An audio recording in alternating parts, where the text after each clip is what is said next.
Is Bitcoin really anonymous? You've probably heard that it is the perfect digital cash for private transactions. But is that the whole truth?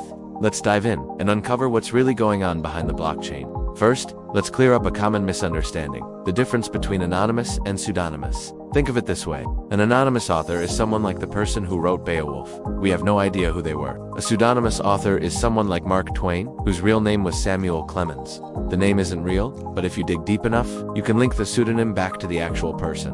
Bitcoin isn't anonymous, it's pseudonymous. So, how does this work in the Bitcoin world? When you create a Bitcoin wallet, you don't need to provide your name, email, or any personal ID. Instead, you get a public address, which is a long string of letters and numbers, like 1A, 1Z, P1E, P5Q, GEFI2DM, PTFTL5, SLMV7DIVFNA.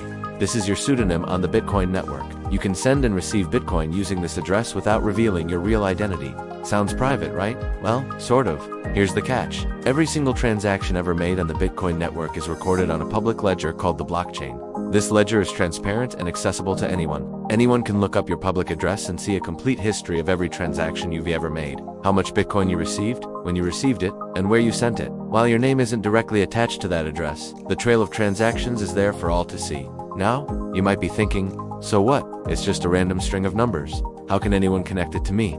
This is where the links to the real world come in. The most common way people get identified is through cryptocurrency exchanges. To buy or sell Bitcoin with traditional money like dollars or euros, most exchanges require you to complete a Know Your Customer or KYC process. This means you have to provide your name, address, a government-issued ID, and sometimes even a selfie. When you buy Bitcoin on an exchange and withdraw it to your personal wallet, the exchange knows your real identity and the public address you sent the Bitcoin to. That's a direct link. From that point on, anyone with access to the exchange's data, like law enforcement with a warrant, can connect your real-world identity to your on-chain activity. And once one of your addresses is linked to you, it becomes much easier to trace your other transactions. This brings us to the fascinating world of blockchain analysis. There are entire companies, like Chainalysis and Elliptic, dedicated to de-anonymizing Bitcoin transactions. They use sophisticated software and data science techniques to cluster addresses and track the flow of funds across the network. They analyze patterns, link addresses to known entities like exchanges or darknet markets, and build a map of the transaction graph. This is how law enforcement agencies have successfully tracked down and caught criminals who thought they were hiding behind Bitcoin's anonymity. They follow the money, just like in the traditional financial world, but here, the ledger is public. For example, if you send Bitcoin from a KYC-linked address to another address, and then to a third one, analysts can follow that chain. They use heuristics, like observing that multiple addresses are often controlled by the same person if they are used as inputs in a single transaction. Over time, by piecing together these little clues, they can build a surprisingly detailed picture of your financial life. So, if you value your privacy, what can you do? Are you doomed to have your financial history laid bare for all to see? Not necessarily. There are several best practices you can follow to enhance your privacy on the Bitcoin network. First, use a new address for every transaction you receive.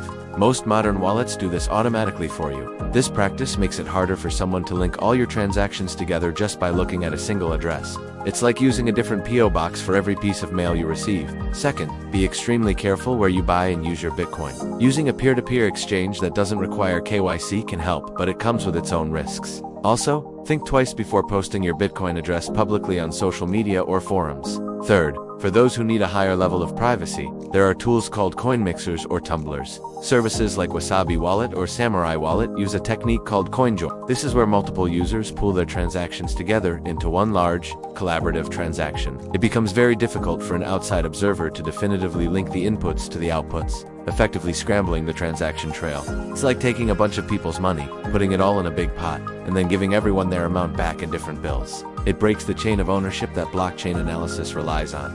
However, it's important to note that using mixers can sometimes flag your coins as high risk by exchanges, which might lead to your account being frozen. Privacy has its trade-offs. Finally, there are other cryptocurrencies known as privacy coins that were built with anonymity as their core feature from the ground up. Coins like Monero and Zcash use advanced cryptography to hide the sender, receiver, and amount of every transaction by default. With Monero, for example, the public ledger doesn't show any of this information, making it truly anonymous, not just pseudonymous. So, to wrap it all up, Bitcoin is not anonymous. It operates on a public ledger where every transaction is traceable. Your real-world identity can be linked to your Bitcoin address through exchanges and sophisticated blockchain analysis. While this transparency is a key feature for some, it's a major privacy concern for others. By using new addresses for each transaction, being mindful of KYC, and exploring tools like coin mixers, you can significantly improve your privacy. But for true financial anonymity, other cryptocurrencies might be a better fit. The world of crypto is complex, and understanding these nuances is key to navigating it safely and effectively. The idea of anonymous digital cash is powerful, but with Bitcoin, the reality is much more complicated. Thanks for watching. If you found this video helpful, be sure to hit that like button, subscribe to the channel, and ring the notification bell so you don't miss our next deep dive into the world of crypto. Got any questions? Drop them in the comments below. See you next time.